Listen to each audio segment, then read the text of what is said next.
ادي اخري تفتح قناة للتوفير. جوزي اتحداني ان انا امشي البيت ب 800 جنيه بس لمدة 15 يوم. الفيديو مليان افكار كتيرة قوي للتوفير. تعالوا نتكلم مع بعض عن الافكار ديت ونشوف ازاي انا مشيت نفسي بال 800 جنيه دول. بس قبل اي حاجة لازم نقول اللهم صل وسلم وبارك على سيدنا محمد وعلى ال سيدنا محمد وعلى اصحابه اجمعين. تاني حاجة بقى، لو القناة عجبتك متخليش عليا باللايك الحلو بتاعك والاشتراك في قناة وتفعيل الجرس عشان يوصلك مني كل جديد. نبدأ ونقول بسم الله الرحمن الرحيم. انا قبلت التحدي ليه؟ ان انا امشي البيت ب 800 جنيه. قبلت التحدي عشان انا هقدر فعلا ان انا امشي البيت لمدة 15 يوم ب 800 جنيه بس. ازاي يا سمر؟ رقم واحد، ودي بقولها في كل الفيديوهات بتاعتي، تصدقي ان شاء الله حتى لو بجنيه من المبلغ اللي انت هتمشي بيه البيت. رقم اتنين، وبرضه بقولها في كل الفيديوهات عندي، اعملي جرد يا ست الكل لمحتويات البيت اللي عندك الاول، واعرفي ايه اللي موجود وايه اللي مش موجود عشان تعرفي تستغليه في المنيو بتاعك صح. رقم تلاتة، وبرضه بنقولها في كل الفيديوهات، اعملي منيو لنفسك عشان تعرفي ترتبي امورك. طب يا سمر، عملنا تصدقنا، عملنا الجرد، عملنا المنيو، ايه تاني؟ 800 جنيه برضه مش هتكفي، ده انا ناقصني كذا وناقصني كذا وناقصني كذا وناقصني حاجات كتير. هقول لحضرتك ان بيتك غير بيتي، غير بيت صاحبتك، غير بيت جارتك.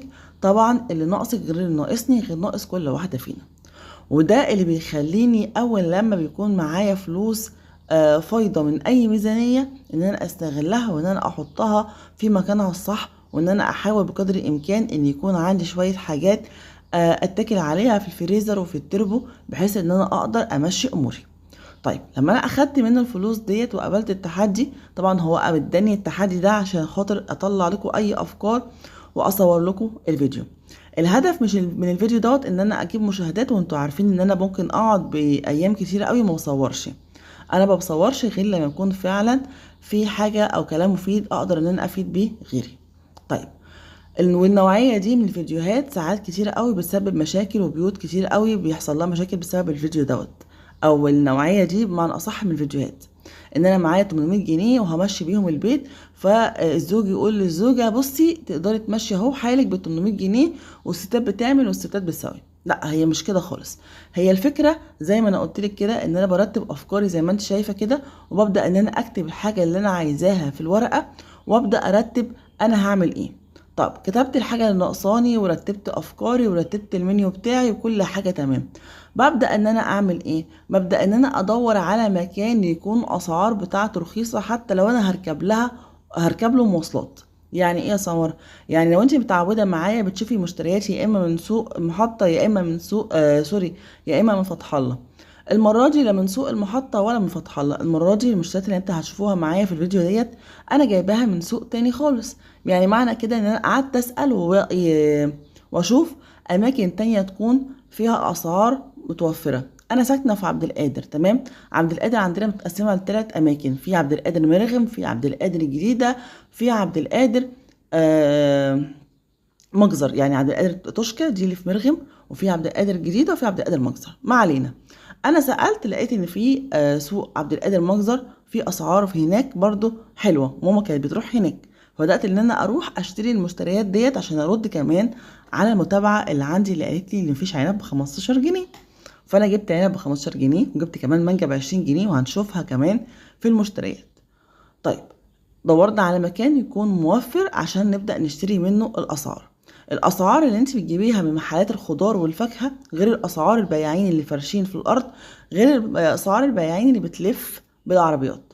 طب ايه الفرق يا سمر؟ الفرق ان المحلات طبعا بتدفع ايجار، وبتدفع كهرباء، وبتدفع عمالة، لكن البياعين اللي على الارض بيبقوا عايزين يسترزقوا كده يوم بيومهم، ممكن يكونوا بيدفعوا بس اتاوة او ايجار للمكان اللي هم قاعدين فيه، اللي واقفين فيه، بس دي حاجات بسيطة.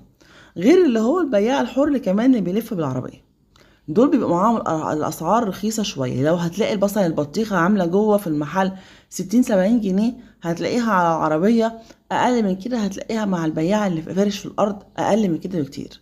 معنى كده ان احنا نحاول ننفع الناس دي، واحنا كمان هنستنفع معاهم ان احنا هناخد حاجة بسعر يعني كويس وجودة كمان كويسة. مش معنى ان هم فرشين في الارض او بيبيعوا بالعربيات ان هم مش معاهم جودة كويسة ولا سعر كويس، لا، بيبقى ساعات معاهم سعر كويس وجودة كمان كويسة.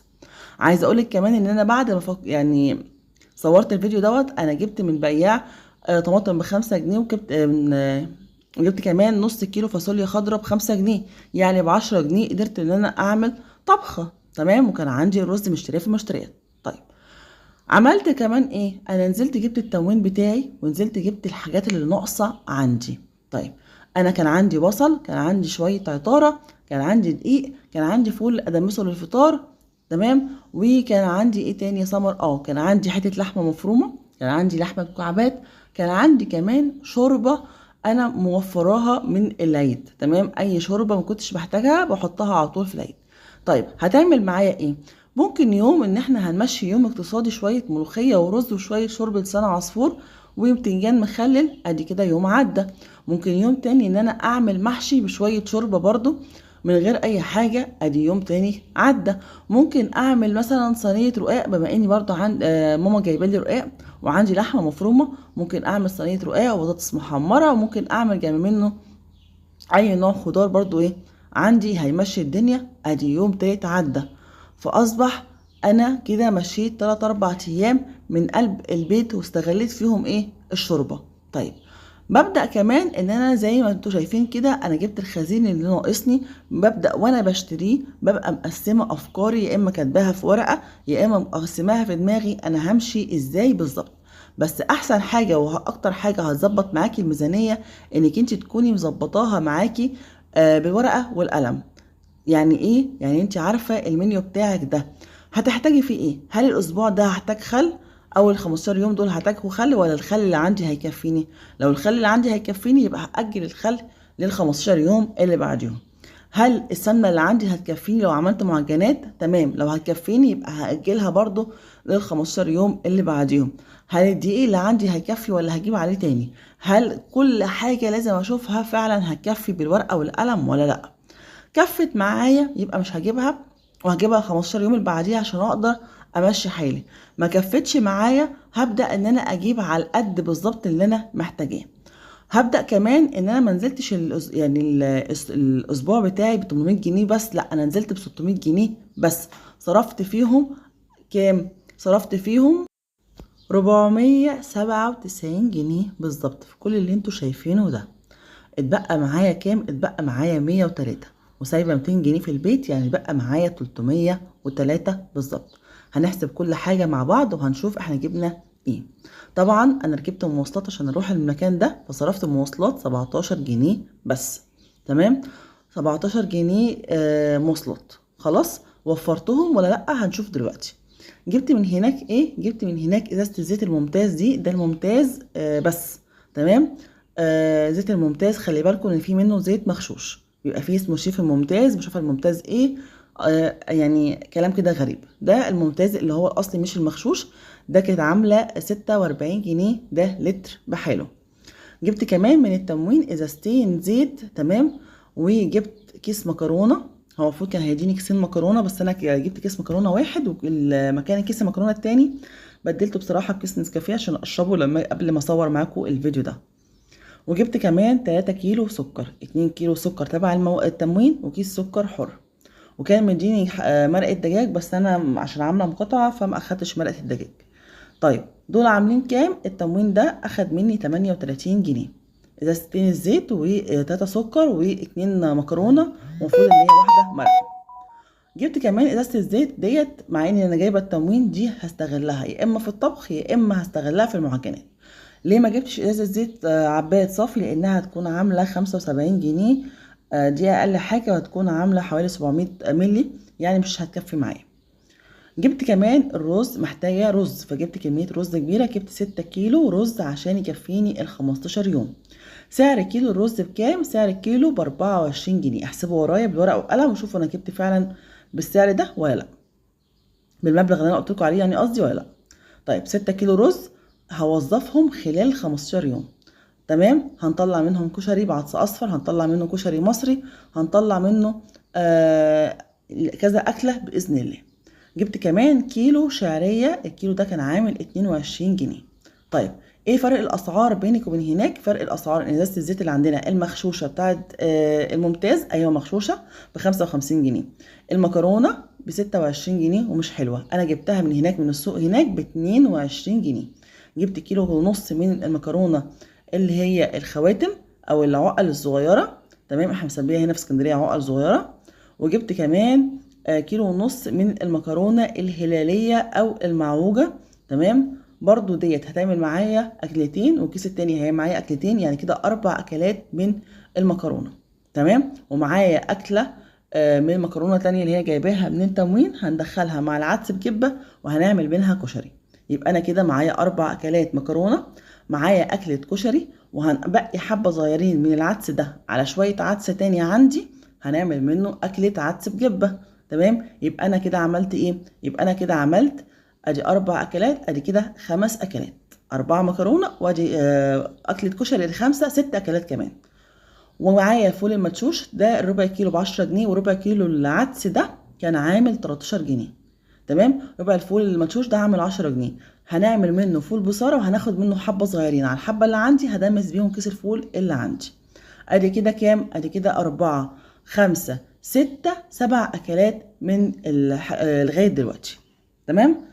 جبت ايه تاني؟ جبت كمان العدس الاصفر الربع كيلو ب14 جنيه، تمام. هنعمل منه كشري بعدس اصفر، وهناخد برضو حبه صغيرين مع الحبه اللي عندي، هندمس بيهم الفول. ليه بقول كده؟ ارجعي للفيديو 10 افكار للتوفير، هتعرفي يعني ايه حبه صغيرين بالحبه اللي عندي، عشان مطولش عليكم الفيديو. كمان كان ناقص عندي من العطاره فلفل اسمر، كان عندي حبه، جبت عليهم ب10 جنيه كمان عشان يكفوني لغايه ال15 يوم زي ما احنا اتفقنا. التوم برضو ما كانش هيكفي معايا، جبت دول الرابطه دي كانت عامله 20 جنيه، تمام. طيب انا عندي هنا ربع كيلو التوم ب25 جنيه، عندي العدس الاصفر ربع كيلو ب15 جنيه، الفول المدشوش ربع كيلو ب15، العدس بجبه برضو ربع كيلو ب15. ففي فرق اسعار، طبعا في فرق اسعار. المكرونه عندي ب26، انا جايباها من هناك ب22. الرز عندي اللي هو مش حلو خالص ب27، الرزايه اللي انا جايباها رزايه نضيفه ومحترمه ب24. جبت كمان البتنجان ده جايباه الكيلو ونص ب10. البتنجان في كل حته بيبدا من 10 جنيه وانت طالعه، انا جايباه من هناك الكيلو ونص ب10. ازاي؟ جايباه من واحده فرشه في الارض. بكام يا ستي الكل البتنجان ده؟ قالت لي البتنجان ده الكيلو ونص ب10. ما يفرقش حاجة عن البتنجان اللي ب10 اللي برضه في المحلات واللي مع البياعين اللي هي بالتكاتك التانية. فأنا استفدت وهي كمان استفادت، هي استفادت إن أنا اشتريت منها ونفعتها، وأنا استفدت إن خدت حاجة طازة وبسعر قليل، تمام. ومش عيب إن أنا أنزل يعني أوطي كده وأنقي منها الحاجة. وبتنجان زي ما انتم شايفين طازة وحلو، مش كبير، ينفع إن أنا أملحه وينفع كمان إن أنا أحشيه. جبت كمان الفلفل، وبرده كان السعر بتاعه مفاجأة بالنسبة لي. انا بجيب النص كيلو الفلفل من عندنا هنا من العربيات اللي بتعدي، النص كيلو ب10 جنيه معروفة. رحت هناك لقيت الربع كيلو فلفل ب4 جنيه، يعني النص كيلو ب8 جنيه. مشيت شوية من عند نفس الست اللي بتبيع بتنجان الكيلو ونص ب10، عندها الكيلو الفلفل ب10 جنيه. ده كده بوريك، ده لون كده مش بايظ، الفلفلاية طازة وجميلة ومفيهاش اي حاجة. بدل ما كنت هجيب نص كيلو فلفل ب10 جنيه، جبت كيلو فلفل ب10 جنيه. هستفاد منه بايه؟ هستفاد منه ممكن اقلي منه جنب شويه بصاره، ممكن اقلي منه جنب شويه عدس بجبه مع شويه بتنجان مخلل، الدنيا هتمشي. جبت من هناك كمان سلك المواعين التمن ده كان ب10 جنيه. انا عندي هنا في المنطقه التمن الكيلو ب15 جنيه، ووفرت 5 جنيه بحالهم، تمام. العنب، عايزه اقولك معلش، بس العنب والله على ايده كان زي الفل ومفيش اي حاجه، بس انا كنت شايله ياسين على ايدي، وكنت كمان ماسكه عربيه السوق، العجله بتاعت السوق في ايدي التانية. فتخيلوا بقى الكميه دي كلها، انا حسبتها حوالي 23 كيلو جراهم وانا شايله ياسين. فعشان كده يعني الحمد لله الحاجه طلعت بالشكل ده. كيلو العنب ده ب15 جنيه، وكان في عنب احمر برضو ب15 جنيه، وفي عنب اسود في المحلات كان بادئ من 20 جنيه، وفي المحلات العنب بدأ من 20 و25 وايه لغايه من 20 ل25. طيب انا عندي هنا العنب في المنطقه من 30 وانت طالعه، يعني فعلا في اسعار زي ما حضرتك بتقولي اللي العنب ممكن يوصل ل 30 و40 جنيه كمان، لكن انا جايباه ب15 جنيه من قلب السوق. وزي ما قلت لكم كده في المنيو، كنت سائله ماما، لان ماما اللي بتروح السوق ده، ماما الاسعار هناك عامله ايه؟ قالت لي انا جايبه ثمر العنب ب15 جنيه، والبطيخه بادئه من 10 جنيه، والكنتالوب كان 3 كيلو ب10 جنيه هناك، والبطيخ قلت لك من 10 جنيه و20 جنيه. والمانجا تمام بادئه من 20 جنيه. في مانجا عصير ب 10 جنيه مش حلوه خالص، ما انصحش حد ان هو يجيبها. وفي مانجا برضو عصير ب 25 سوري ب 15 جنيه برضو مش حلوه. فالمانجا دي بادئه من 20 جنيه، دي ممكن تعمليها عصير وممكن تاكليها. انا اكلتها انا والاولاد وبرضو مفيهاش حاجه والله، وكانت زي العسل ومسكره جدا. المانجا دي مش انا اللي جايباها بره الحسبان، المانجا دي ماما اللي جايباها للاولاد، كانت جايبه لي كيلو وربع. العنب انا جايبه ب 20 جنيه، الكيلو كان ب 15 جنيه، فانا جايبه ب 20 جنيه، قلت له كملي بال 20 جنيه. والمانجا دي ماما هي اللي جايباها يعني خارج الميزانيه، بس حبيت اقول لك عليها لو انت حابه تيجي بيها. تمام. المانجا في فتح الله ب 30 جنيه، فان انا الاقيها في السوق ب 20 فده سعر معقول، عشان الناس اللي بتسالني ان المانجا واصله لاغلى من كده. لا، في مانجا بدا اهو من 20 جنيه، ممكن نجيبها كعصير او كاكل براحتك خالص. طيب، دي كده الحاجات اللي انا جايباها ب 397 جنيه. تمام. طيب، وقلنا هتكفي معانا ادي كده 4 اكلات مكرونه، اكلت كشري 5، اكلت عدس بجبه 6، اكلت بصاره 7، اكلت كشري بعدس اصفر ادي كده 8. 8 اكلات من 15 يوم، يتبقى معايا كام؟ يتبقى معايا 7 اكلات. ممكن يوم زي ما قلت لك هنعمل ملوخيه ورز وشرب لسان عصفور، ممكن اعمل كمان معاهم صينيه رقاق. ادي كده ده بالنسبه لي انا كده 9 اكلات. يوم تاني هعمل سمك، انا جايبه سمك هنا في المشتريات بس هوريه لكم في يعني شويه كده، مش ما ظهرش دلوقتي معايا. كيلو سمك ده كنت جايباه ب 40 جنيه برده من ضمن الحسبه. تمام. هعمل يوم تاني سمك ادي كده 10 اكلات. ممكن اعمل يوم تاني مثلا صينيه كوسه تمام ورز ادي كده 11 اكله. ممكن اعمل يوم تاني جبنه قديمه مثلا وفول، بما اني هدمس فول ادي كده 12 اكله. ممكن اعمل مثلا في يوم فاصوليا خضراء، بما اني برضو اشتريت فاصوليا خضراء من غير يعني بعد ما صورت الفيديو دوت ادي كده 13 اكله. ممكن اجيب سمك تاني ادي كده 14 اكله. ممكن اعمل ايه تاني يا رب في اليوم ال15؟ ممكن اعمل مسقعه ادي كده 15 اكله. فالهدف ان انا لما قابلت التحدي زي ما قلت لك ان انا قلت لهم هتقبلوا باي اكل انا هعمله. طب الفطار يا سمر احنا مدمسين، هدمس فول فهيبقى معايا الفول، هشركوا معايا في اكتر من يوم في الفطار مش في يوم واحد. تمام. هنا هوريكم بس الاول السمك وبعد كده نرجع لافكار الفطار. الفطار احنا قلنا الفول. وممكن كمان نعمل ايه؟ ممكن كمان ان احنا نجيب عجينة فلافل واعمل سندوتشات فلافل. ممكن استغل الدقيق اللي عندي في البيت ان انا اعمل معجنات تنفعني كفطار وكعشاء. فعشان كده انا قلت اوكي ال 800 جنيه هيكفوا معايا. طب انا صرفت كام؟ صرفت 497 جنيه، اتبقى معايا من 600 جنيه 103، وانا سايبه 200 جنيه في البيت ادي بقى معايا 303. هنقول 300 بس، لو قسمناهم على 15 يوم هيكون معايا كل يوم 20 جنيه. ال20 جنيه دول بقى هقدر ان انا اوظفهم ازاي؟ الطماطم لو انت معندكيش طماطم ممكن اول 20 جنيه هتجيبي بيهم طماطم. طيب، هتجيبي بيهم طماطم لو انت مثلا كيلو عندك ب5 جنيه هتجيبي 4 كيلو طماطم ب5 جنيه. كان في السوق ب5 جنيه طماطم بس ما قدرتش اشيل، انا كان عندي طماطم. طيب الاول بس قبل ما يعني نخش في الحته دي، ده السمك ابو 40 جنيه اللي انا جايباه، ده سمك تشكيله عباره عن مرجان وبربون وسيوف وبوري وسردين وموزه، شويه اسماك كده مشكله. طبعا هو كان حاطط عليه تلج، وانا زي ما قلت لكم كنت حاطاه كده في شنطه السوق. تمام. يعني تحس ان هو اتهرى مني شويه، بس هو والله كان عند راجل زي الفل، ده اتهرى مني انا. تمام، من الحر والمواصلات وكده. تمام. دي سمكه السيوف. في سمكتين كمان بوري اللي هو البوري الحر بتاع البحر هوريه لكم دلوقتي. يعني تشكيله السمك دي جميله جدا. انا جبت منها كيلو وندمت اني جبت كيلو بس، ما جبتش اكتر كمان من الكيلو ده، عملته كان طعمه جميل جدا. ده عندنا بالنسبه لنا هنا في اسكندريه بيبقى السمك ده حل بالنسبه لنا. وكمان السمك الموزه، السمك السردين الصغير او البسارية بتحل كمان معانا ازمه في ان احنا نعرف نعمل سمك بسعر يكون حنين. تمام. ادي كده اكله. نرجع تاني لموضوعنا. ال20 جنيه اللي هتبقى معاكي زي ما قلنا كده، الطماطم كانت تلاقيها في السوق ب5 جنيه والله كانت جميله وزي الفل، بس كان عندي وما كنتش هقدر اشيل. وفي طماطم كان الكيلو ونص ب10، وفي طماطم بتوصل لغايه ال10 جنيه.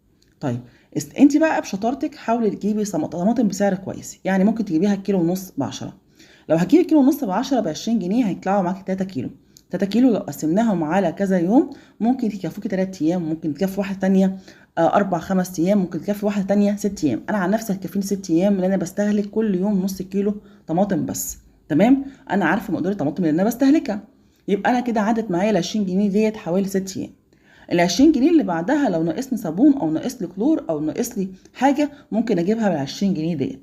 انا بالنسبه لي الغساله عندي واقفه، فبستغل الغساله اللي هي بتاعت البيبي اللي هي الصغيره دي، فبجيب كيس الاوكسي ابو 2 جنيه او كيس المدار ابو 5 جنيه، بيعمل معايا الغسله وتبقى زي الفل مع شويه عجينه صابون من عند بتاع المنظفات.